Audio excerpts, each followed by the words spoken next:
Là, avec la décision enfin de M. Macron de reconnaître la souveraineté marocaine sur le Sahara, voilà une chose qui est réglée, et c'est important. Et puis sur le plan à la fois politique, administratif et économique, le Maroc est en train de réussir et c'est une très bonne nouvelle pour tout le monde. C'est même un modèle pour les autres pays de la région qui ne sont pas nécessairement en train de suivre le modèle, malheureusement. Mais enfin, le Maroc, ça fonctionne, c'est une bonne chose. Beaucoup de coopération aussi, y compris en matière industrielle, de sous-traitance, de toutes sortes de métiers, l'automobile, le port, les avions. C'est bien, ça va dans la bonne direction.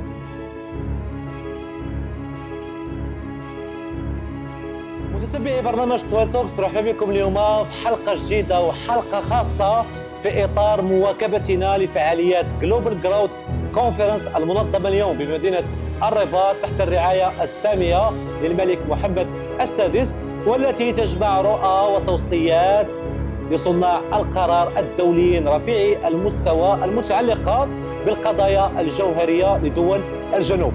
في هذه الحلقة الخاصة نستضيف الوزير السابق لدى فرنسا المكلف بالشؤون الأوروبية معالي السيد الوزير بيير لولوش، ونستضيف أيضا الوزير السابق في شؤون الدفاع وأيضا في شؤون التجارة الدولية ورئيس مجموعة اتفاقيات أبراهام لدى المملكة المتحدة السير ليام فوكس. ونناقش في هذه الحلقة الخاصة العلاقات الفرنسية المغربية والعلاقات البريطانية المغربية وتأثير هذه العلاقات على مستوى القارة الإفريقية. فرجة ممتعة.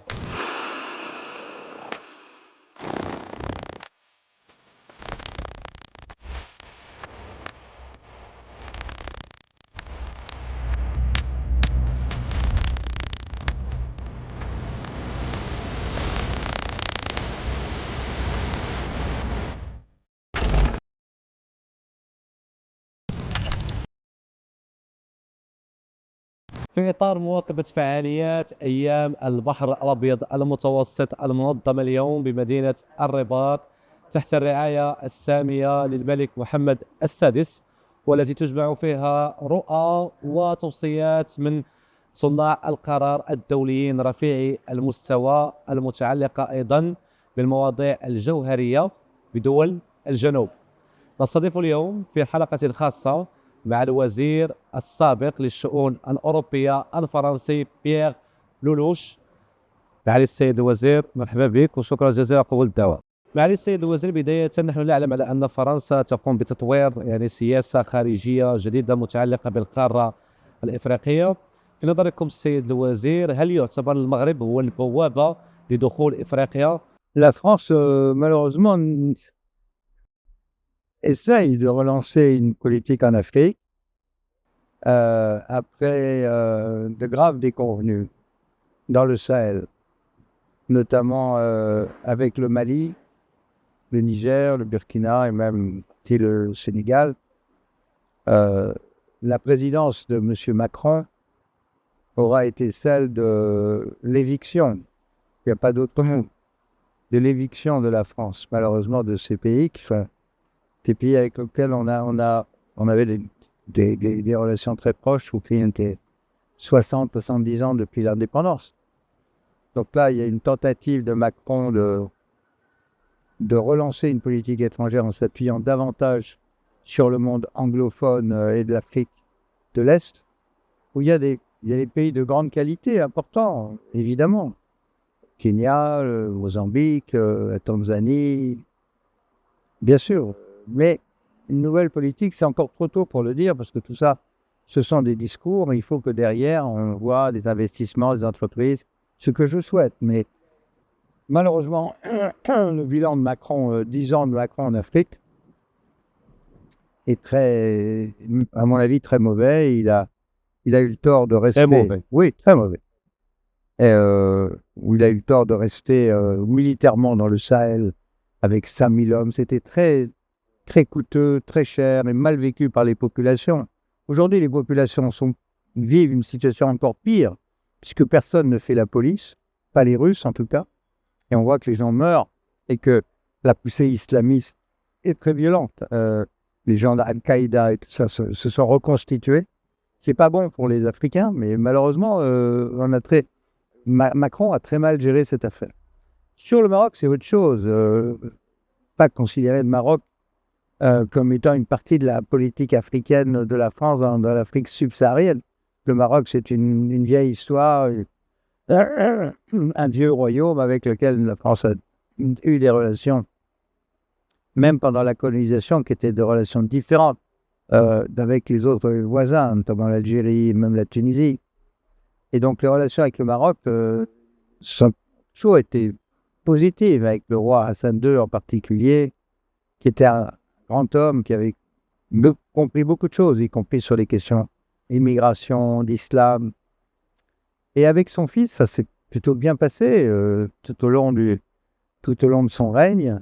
Et là, avec la décision enfin de M. Macron de reconnaître la souveraineté marocaine sur le Sahara,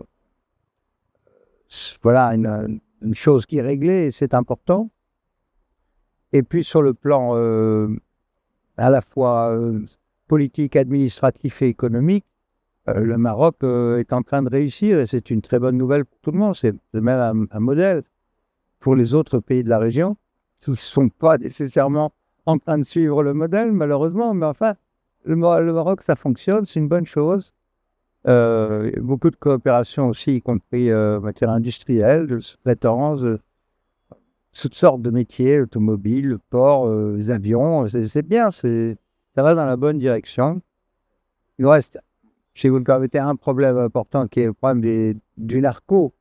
Et il faut être impitoyable avec les trafics de drogue. Ça a vraiment besoin de nettoyer tout ça ici et en France. Donc là, il y a du travail à faire. Et puis la situation en Algérie est un problème, une préoccupation pour nous.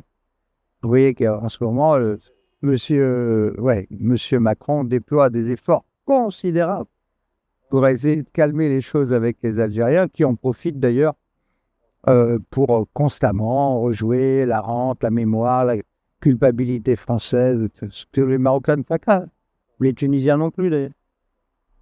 Bon, c'est comme ça. سيد الوزير، تحدثت عن الجزائر مؤخرا، لكن سنتركها في آخر سؤال في هذه الحلقة الخاصة. لكن قبل ذلك تحدثت عن مجموعة من الدول التي تعتبر ضمن منطقة الساحل. نعلم الجميع يعلم على أن إفريقيا كقارة تواجه تحديات أمنية كبيرة. ما هو توجه فرنسا بالنسبة لدول منطقة الساحل؟ On a été malheureusement poussé dehors, il n'y a plus de doctrine. On a un énorme problème qui est que ces pays sont très faibles. Très forte poussée démographique, 12 enfants par femme, des pays pauvres, pour l'agriculture très difficile. Donc il reste les matières premières que les Russes veulent exploiter. Et pas grand-chose d'autre. Donc les risques, c'est les trafics, la contrebande, les passages de drogue, les passages de trafic humain, de migrants qui remontent vers la côte, vers la Libye, à travers ces pays du Sahel. Et puis surtout le terrorisme. Parce que Al-Qaïda et l'État islamique n'ont pas disparu. Et renaissent à chaque fois, avec des foyers en Afghanistan, Somalie, au Soudan, et puis on voit les prolongements au Maghreb. À chaque fois qu'il y a une vulnérabilité, ils s'infiltrent. Et ils présentent les premières victimes sont les musulmans eux-mêmes. Après, évidemment, le risque pour nous, c'est de les voir organiser un centre de terrorisme pour exporter, comme c'était le cas, vous vous souvenez, à partir de l'État islamique, soi-disant, au Levant, où ils avaient construit vraiment un quartier général avec des hommes qui avaient fait venir d'Europe, qui avaient formé, pour ensuite les renvoyer faire des attentats en France. Et on a eu beaucoup de victimes. Ça se chiffre en centaines de morts et de blessés. Donc évidemment, pour nous, c'est très très important que cette zone soit pacifiée. Personne aujourd'hui peut le faire. Ni les Russes ne font pas, Personne, les Français le faisaient, et c'était pas très populaire. C'est difficile, vous savez, de faire. Moi, j'ai eu à m'occuper du Mali, mais beaucoup aussi d'Afghanistan. C'est très compliqué. Quand vous faites une opération militaire, même pour stabiliser les choses, même dans l'intérêt à la demande d'un gouvernement, ce qui était le cas. Les Maliens ont demandé à la France de les aider contre arrêter la poussée terroriste sur Bamako au moment de l'élection de François Hollande, donc de 2013 par là. Voilà. Le problème, c'est quand vous mettez des soldats dans des régions très pauvres, s'il n'y a pas d'accompagnement économique, si on ne s'occupe pas des populations, ça ne marche pas. Ils vous voient comme des puissances occupantes. Si demain, l'armée marocaine va quelque part pour donner un coup de main, je ne sais où, dans le Sahel ou en Mauritanie ou ailleurs, très rapidement, s'il n'y a pas l'accompagnement économique et social, ça se passe assez mal. Au bout d'un moment, vous êtes vécu comme une puissance occupante. Et ça ne marche pas. En même temps, ce n'est pas à la France ou au Maroc de reconstruire un État à la place des Maliens ou des Nigériens. C'est là que c'est difficile. Les interventions militaires extérieures, les Américains le découvrent en ce moment dans le Golfe. C'est pas facile. Quand vous intervenez quelque part, même si le peuple, il vous appelle, ce qui était le cas des Iraniens, ils disent « Venez nous sauver ». C'est très compliqué d'envoyer des soldats dans un pays quelconque. La réaction normale, c'est évidemment de considérer que ce sont des occupants parce que ça se passe rarement bien, vous savez. بالعودة للحديث عن الجزائر معالي السيد الوزير، هناك من يقول على أن ولا يقال على أن الجزائر تتفاوض بشأن انسحاب أفريكا كوربس من دولة ولا من جمهورية مالي. نظركم معالي السيد الوزير، ما هي الاستراتيجية الجديدة للجزائر بخصوص جمهورية مالي؟ En fait, j'en sais rien. Je ne sais pas si l'Algérie a contribué à cet accord de retrait des Russes. C'est pas exclu que les Algériens ont des relations avec les Russes depuis longtemps. Ils importent beaucoup d'armements russes et ils ont aussi une présence dans le sud avec la longue frontière qu'ils ont avec le Mali qui est très stratégique pour eux. Et ils connaissent bien le monde des tribus, les Touaregs qui sont dans le sud. Certains disent qu'ils ont servi de base arrière pour les blessés ou l'approvisionnement, y compris pendant la période où la France s'occupait du Nord-Mali. C'est un peu inévitable à cause de la frontière. Pour eux, ils ont un problème de sécurité, il ne faut pas que ça déborde chez eux. Ils ont eu la guerre civile avec les islamistes, 200 000 morts chez eux. Donc l'intérêt, c'est de pousser ce qui reste d'islamistes vers le sud et vers le Mali, justement. Bon, en même temps, ce sont des zones qui sont presque ouvertes, quoi. Après la chute de Kadhafi, beaucoup d'armes sont arrivées. Beaucoup de Touaregs qui étaient dans les forces libyennes, qui servaient de mercenaires dans les forces libyennes, sont revenus avec des armes. Donc, tout ça s'est mélangé avec les trafiquants, parce qu'il y a beaucoup de trafiquants aussi. Ils ne sont pas politiques, ils font du business. Et voilà. Et puis, vous avez des intégristes qui en profitent pour construire des mosquées partout où ils peuvent. J'ai vu plus de mosquées au Mali que... c'est incroyable. Il n'y avait pas de... dans les villages, il n'y avait pas de maisons en dur. Il y avait des mosquées en dur. Alors l'argent, malheureusement, les gens qui aident, probablement dans le Golfe ou ailleurs, qui envoient de l'argent ne va pas au bon endroit. Il ne va pas aux gens, il va pour construire des mosquées, ce qui est... Bon, c'est pas le sujet. Les gens, ils ont besoin de développement là-bas. Si vous voulez tuer le terrorisme, si vous voulez ralentir tout ça, il faut donner des emplois à ces jeunes. Tout se mélange, parce que bon, c'est que ça a toujours été des zones de transit, vous savez, des caravanes, tout ça, donc il y a une grande tradition. Nous, les Français, ils ont découvert ça au 19e siècle, c'était la grande époque des méharis et tout ça. C'est des peuples très attachants, mais là, malheureusement, ils sont très pauvres. Il n'y a pas de perspective. Si vous êtes aujourd'hui un jeune dans le désert du Niger ou ailleurs, vous ne pouvez même pas vous marier parce que vous n'avez pas la dot. Il faut avoir 30 ou 40 chèvres à offrir au père de la dame. Donc il faut avoir la dot, ils n'ont rien. Donc si un gangster vient leur proposer une mobilette pour transporter Et il va prendre. Si c'est Al-Qaïda qui lui dit voilà le Kalachnikov, voilà la mobilette, il va rentrer. Ils n'ont pas beaucoup de choix, malheureusement. Et c'est là qu'est le vrai sujet. Et les gouvernements ont échoué. Et surtout au Mali, parce que le Mali, à Bamako, le Mali, depuis 60 ans, ne s'est jamais occupé du Nord. Vous avez ce grand pays, le Mali, qui est, comme vous savez, c'est 2 triangles, avec Gao au milieu, mais les Bambara qui sont au sud, les gens de Bamako se sont rarement occupés du Nord et de Kidal, et c'est pour ça que beaucoup de frustration. Ils n'avaient même pas un préfet, ni rien, ni Nicole. Comment gérer? Ouais. Donc il y a des zones qui étaient restées en déchéance complète, et c'est là-dessus que le terrorisme se développe, bien sûr. Vieille histoire.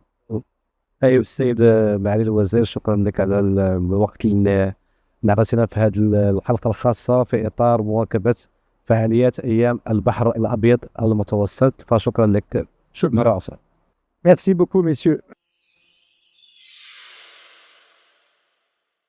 ودائما ومجددا في إطار مواكبتنا لفعاليات أيام البحر الأبيض المتوسط المنظمة بمدينة الرباط تحت الرعاية السامية للملك محمد السادس، نستضيف أيضا في هذه الحلقة الخاصة الوزير السابق لشؤون الدفاع بالمملكة المتحدة، ووزير أيضا لشؤون التجارة الدولية بالمملكة المتحدة، ورئيس الحالي لمجموعة اتفاقيات أبراهام بالمملكة المتحدة. Sir Liam Fox, شكرا جزيلا على قبول الدعوة. Thank you for joining us. It's my pleasure. Thank you so much.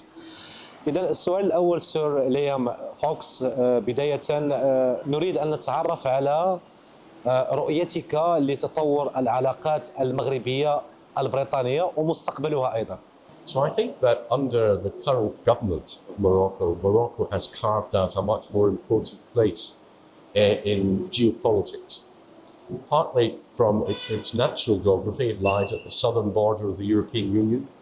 It's at the western end of the Middle East, North Africa, and it's crucially at the northwest corner of the African continent. And that makes it, as it always has been, a unique crossroads. And I think that the United Kingdom, along with many other countries in the world, are now understanding the importance of Morocco from the point of view of stability in the region, prosperity in the region, security in the region, and beyond the region. So I think that as we look at where Morocco is today, it's been transformed and it has moved up the ranks of global players in terms of their geopolitical importance. هل يعتقد البريطانيون على أن المملكة المغربية هي البوابة للدخول للقارة الإفريقية؟ Morocco clearly is a gateway to Africa, and it has these complex relations. It is part of North Africa, the Middle East, North Africa region. The MENA region is part of the African continent. It is a bridge, if you like, between the Middle East, between Europe and the African continent itself. And you'd have to be not very bright to miss the importance of Morocco as it is today. And of course, the current government in Morocco has taken it a long way into developing these ideas of a very stable partner, an increasingly prosperous country, and something which you didn't mention, which is a very good partner in terms of inward investment into Morocco. It's making many of the changes that will make foreign direct investment in the future much more attractive, and that's good for the prosperity of the Moroccan people, especially the next generation of young Moroccans. بالعودة إلى منصبك السابق كوزير في شؤون الدفاع، وأنت تعلم آنذاك خطر الهجمات الإرهابية يعني في المنطقة الأوروبية ككل. هل المغرب تعاون مع الدول الأوروبية بما فيها المملكة المتحدة من أجل القضاء على الهجمات الإرهابية بالمنطقة؟ Morocco understands what it's like to live with the threat of terrorism right on its own borders, and the cooperation that therefore it's able to bring intuitively as well as in a technical sense is very important, and it can act as a barrier and a buffer to the instability that may lie to its south and stop that spreading to Europe. So that makes it obviously a very important partner. And if you look at countries like Spain, who are intimately involved in that security relationship that makes it very important. There are other elements also, I think, of that relationship that really matter, because if you look at, for example, the development of Dakhla as a port, you can see the importance that there may be in the future of establishing a naval presence for Morocco's allies, especially, for example, if there is difficulty transiting the southern part of the Red Sea. So I think that Morocco is very well placed, not just as a security partner, but potentially as a defense partner as well, because of the attitude and supportive attitude of its government, but also the natural God-given gift of its geography. طيب سير ليام فوكس، كسؤال أخير باعتبارك رئيس لمجموعة اتفاقيات أبراهام بالمملكة المتحدة والذي يعتبر المغرب شريكا فيها، كيف ساهم المغرب يعني في السلم والسلام بالمنطقة وبالعالم ككل؟ Well, there are a number of points there. Obviously, Morocco is a key partner in the Abraham Accords itself, along with the UAE and Bahrain and Israel. I think that the international community owes Morocco, His Majesty and his government, a great deal of thanks for the strategic patience that they have shown in recent years. If you like, the Abraham Accords have been stress tested in the extreme by the conflict in Gaza following the Hamas attack on Israel. And I think that the global community owes Morocco and the UAE and Bahrain a great deal of thanks for their support for the Abraham Accords. I think it is also indicative of a change in the pattern of geopolitics.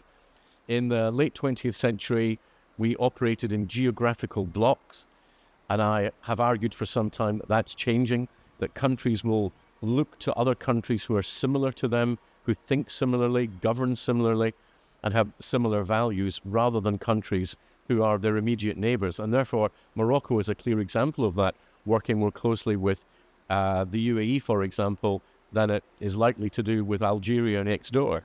So I think it's a very good example of forward-looking government. And I think in terms of the Abraham Accords, I chair a group called the Abraham Accords Prosperity Group. We want to bring prosperity to the next generation. We want to ensure that there is mentorship, economic opportunity, that we can communicate through social media with young people, give them the opportunities that they deserve, so that the Abraham Accords isn't just about diplomats and politicians. It's also producing a tangible benefit at the street level, so that young people can see that their economic opportunity, that their future prosperity is linked to a political process that sometimes seems a little bit far removed from them. If Abraham Accords is top-down, our organization is bottom-up. And I hope that young people in Morocco will be amongst those who feel the greatest benefit of some of the changes that we will be bringing into existence in the next few months. طيب سير ليام فوكس، كسؤال يعني أخير ممكن أننا يعني نختتم به الحلقة ديالنا، هل تعتقدون كبريطانيين وكمملكة متحدة بأن المغرب هو شرطي إفريقيا؟ So I think that for us, Morocco is a key security partner in a number of ways.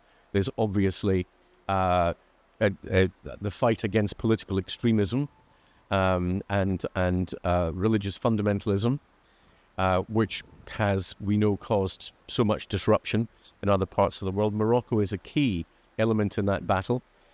It is also a key source of intelligence and information, feeding back into wider security in the United Kingdom and Europe as a whole.